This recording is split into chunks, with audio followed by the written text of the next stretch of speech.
La Iglesia Luterana San Pablo, de la Misión Luterana de Isleta, presenta su programa La Gran Comisión.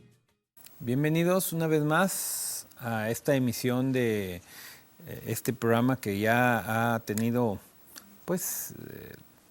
personas que me han comentado que les ha gustado lo que hemos estado haciendo aquí en el grupo, la Gran Comisión. Esperemos que siga siendo de fortalecimiento para todos ustedes, para que lo compartan ahora en las redes, que lo compartan con sus familiares, con sus amigos, y que puedan ellos también tener un elemento más para entender y comprender algunos aspectos de la palabra de Dios. Siempre vamos a hacer el objetivo y el énfasis de este programa es el estudio de la palabra de Dios. Eso es parte de lo que la Gran Comisión nos hace entender, hacer discípulos, ser testigos y hacer discípulos. Entonces, pues es la idea de entender y comprender a mayor magnitud lo que es la palabra de Dios y sobre todo el contexto en el cual fue escrito y en el cual estuvieron los escritores en cada uno de ellos.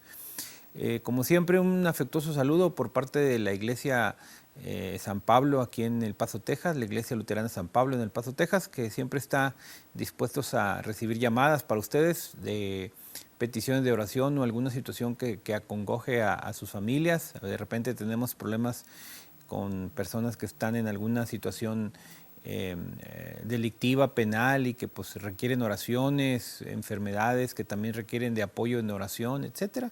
Para eso estamos, para ayudarlos y para compartir la palabra de Dios con todos.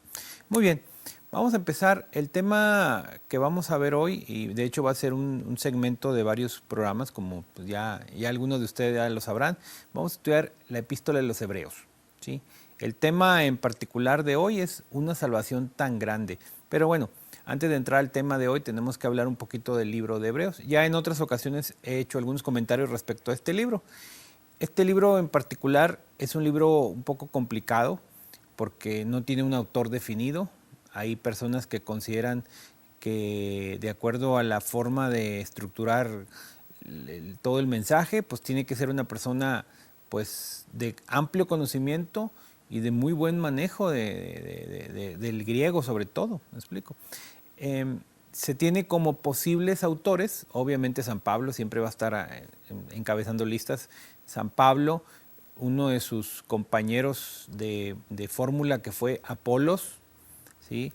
Otro que también fue compañero de Pablo que fue Bernabé, y otro que también estuvo con Pablo un tiempo, en cierto momento coordinaron, que fue Lucas, que fue el escritor de Hechos y el escritor del Evangelio de Lucas. Entonces, de acuerdo a los elementos que se han reunido según los especialistas y a la modalidad de la escritura, se tiene más o menos identificado que no es el tipo de forma de expresión de San Pablo, ¿sí?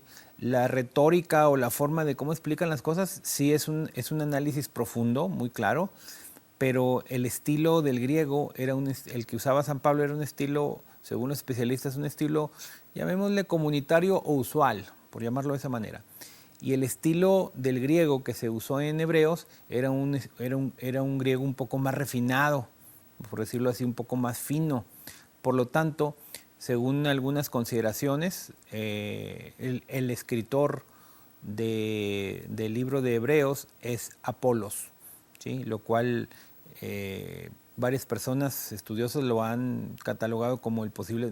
No hay un escrito de Apolos complementario a esto como para poder comparar el estilo literal en la forma como escriben, pero se tiene claro que Apolos era una persona muy capaz, una persona, según el libro de Hechos, capítulo 18, Apolos llega al área si no estoy mal, de Éfeso, ¿sí? Que es en Asia Menor, y lo escuchan.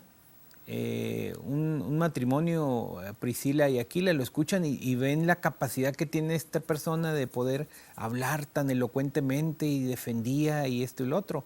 Y luego ellos van con él y lo invitan a que participe ya propiamente como parte del equipo, y Apolo se suscribe al equipo ya, digamos, misionero, ¿sí? Priscila y Aquila eran personas de esa área que habían sido,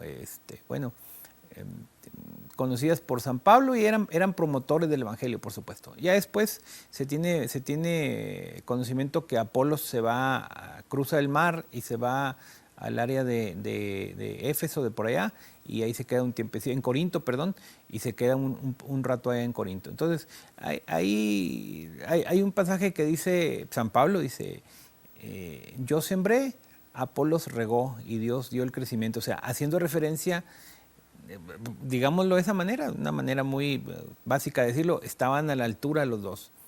Pero ¿por qué estaban a la altura? Bueno, ya viendo un poquito más a fondo digamos, la biografía no oficial, por decirlo así, o sea, porque no viene una biografía oficial en la Biblia, pero ya viendo un poquito ya los elementos culturales y así, se dan cuenta que Apolos había nacido en Alejandría. Alejandría era la parte norte de África, por donde está Egipto.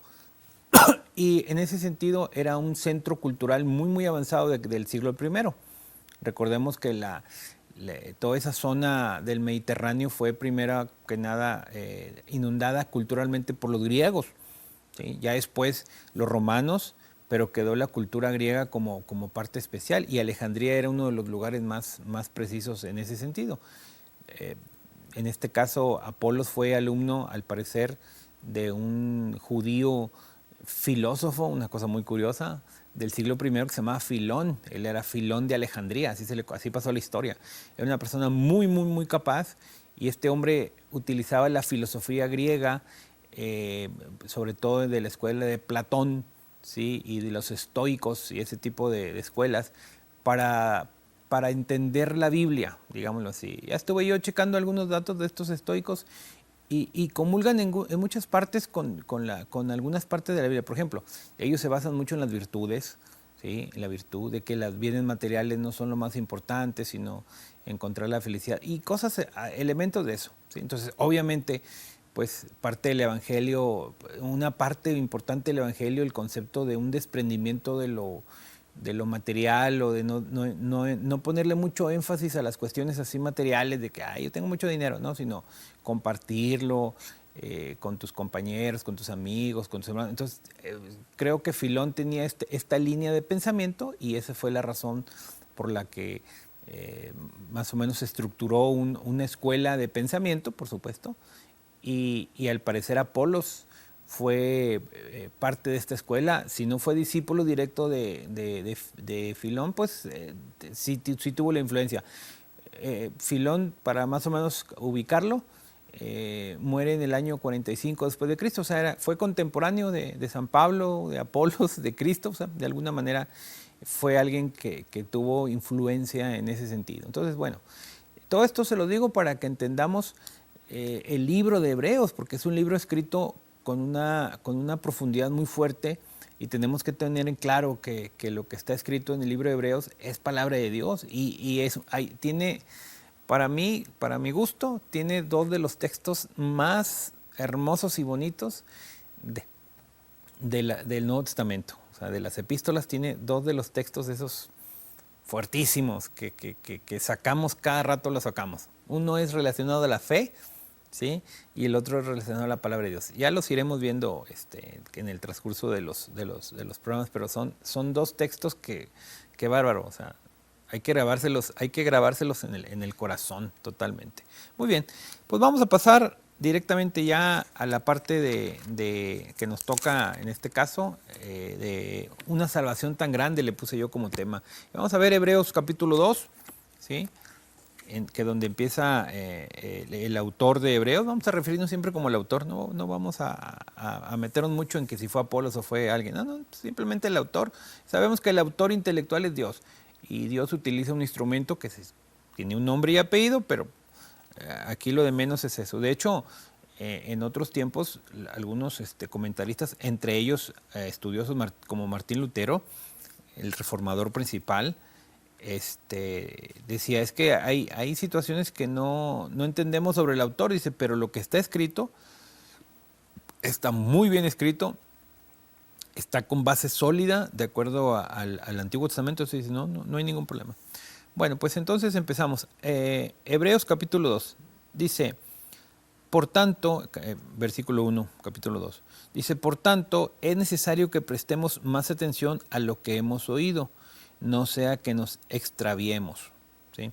De entrada aquí, el autor de Hebreos nos está diciendo, pon atención a lo que conoces. Fíjense, este primer versículo del capítulo 2 es un golpe directo, ¿sí?, a la gente a la gente judía que leía lo que quería, por supuesto, o lo entendía como quería, pero se iban solamente por la parte de la acción o la parte visual que la gente podía ver. Si la palabra de Dios decía que yo ayudara a un huérfano, ¿sí?, los fariseos y gente así ayudaban, sí, pero lo ayudaban cuando los veían. O sea, yo tenía que dar el dinero o la ayuda cuando la gente me está viendo para que vean que lo estoy haciendo. De alguna manera me recuerda a programas de televisión donde la gente va a una causa, pero quiere ver, o sea, que quiero presentarme y que me vean y soy fulano y soy mangano y aquí traigo este cheque para, o sea, quiere lucirse, ¿me explico? Los donativos, claro, aceptables los donativos independientemente de donde vengan, porque finalmente son para una buena causa, pero también hay gente que le gusta lucirse ahí, ¿sí? Hay gente que no, gente que, a mí, yo en lo personal que he visto algunos programas de estos, me gusta cuando la persona famosa llega y dice, pues aquí voy a dar un apoyo y no dice cuánto y él escribe y lo mete por allá. Y, qué bonito. Así no está luciéndose él. Bueno, de alguna manera eso no importa. Aquí el asunto está de que la gente que había leído y que conocía la palabra de Dios, al parecer no había puesto atención, ¿sí? No había puesto atención porque no habían entendido. O sea, pensaban que la vida religiosa, vamos a llamarle así, era una vida de compromisos sociales donde yo tengo que demostrarle a la gente lo que tengo que hacer o lo que Dios me pide que haga, lo voy a hacer frente a las personas. Pero en la intimidad de mi corazón o de mi vida, no lo hago, ¿sí? Entonces dice, se están extraviando, o sea, están equivocados, se están equivocando de rumbo y no van a llegar al lugar donde están. En ocasiones... bueno, ahorita en la actualidad ya tenemos el GPS y todos estos instrumentos para navegar en los carros y camionetas y tú pones la dirección y te lleva. Sin embargo, me ha tocado en alguna ocasión, yo cuando pido, bueno, es un consejo, ¿verdad? Consejo social. Cuando yo pido la ubicación de un lugar, yo les digo, dame la dirección. ¿Sí? No nomás me pases la ubicación, porque ya me ha tocado. Me pasan la ubicación y la ubicación me manda para otro lado, no entiendo cómo está eso. Son cuestiones ahí de los satélites y de las triangulaciones y esas cosas. Yo le digo, dame la dirección. Me dan la dirección, la meto ahí en el GPS y ya me dice, ya veo hasta la foto. Perfecto, llego ahí. Al menos así lo hago. En el caso de la Biblia, justamente es algo que tenemos que hacer. O sea, poner atención, buscar la fuente verdadera de esto, ¿sí?, para poder entender. De hecho, la mayoría de la Biblia, pues toda la Biblia en particular, si se fijan en las partes de abajo, están relacionadas con letritas que aparecen en diferentes momentos para ubicar de dónde viene la fuente. Y esto es excelente. Vamos a hacer una pequeña pausa y regresamos en un momento. Continuando con nuestro pasaje de Hebreos, estamos estudiando Hebreos capítulo 2, versículos del 1 en adelante. Una salvación tan grande es el título. Dice, es necesario que prestemos atención a lo que hemos oído, no sea que nos extraviemos. No te pierdas, tienes que poner mucha atención y tienes que buscar fuente muy clara, dice. Porque si el mensaje anunciado por medio de los ángeles fue firme y toda transgresión y desobediencia recibió su justo castigo, ¿cómo escaparemos nosotros si descuidamos una salvación tan grande? Esta salvación fue anunciada primeramente por el Señor y los que lo oyeron nos la confirmaron, ¿sí? Además, Dios la ha confirmado con señales y prodigios y con diversos milagros y repartimiento del Espíritu Santo según su voluntad. Fíjense, a lo mejor habrá dentro de nuestra comunidad personas con poca experiencia, llamémosle así, poca experiencia en la lectura, conocen poco, no conocen mucho. Han conocido así brevemente el mensaje general y no han podido hacer una diferenciación como la que explicaba al principio, de que bueno, San Pablo escribió el griego. No, algo más sencillo, algo más simple. De que bueno, pues yo entiendo esto y nada más. Si me explicas más cosas y pues no le entiendo, me pierdo luego, porque no tengo la costumbre o no tengo el énfasis de estar estudiando tan a fondo, nada más así por encimita. Ok, está bien.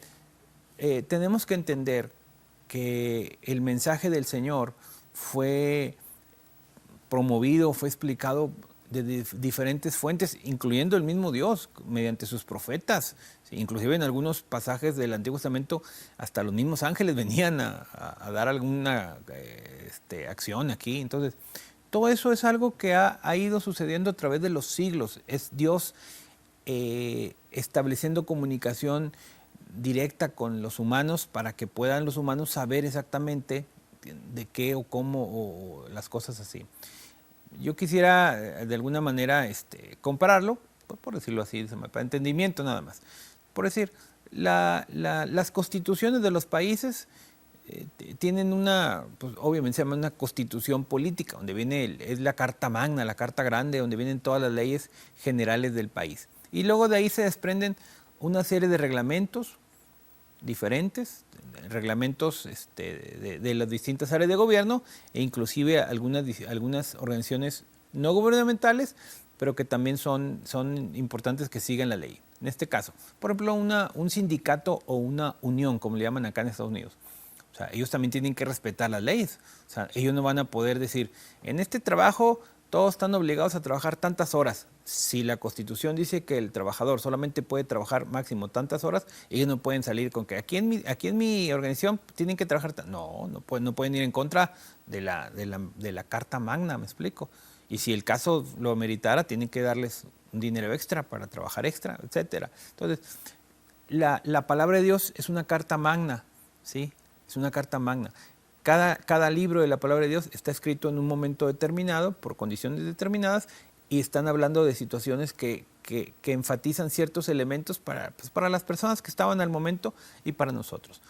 Obviamente, comprender toda la Carta Magna sería una hermosura para nosotros. A veces no tenemos esa forma o esa capacidad o ese tiempo, pero podemos empezar a captar de perdido la parte que nos toca o la parte que más nos enfoca a la vida de nosotros. Por eso, de alguna manera, nos está diciendo aquí, dice,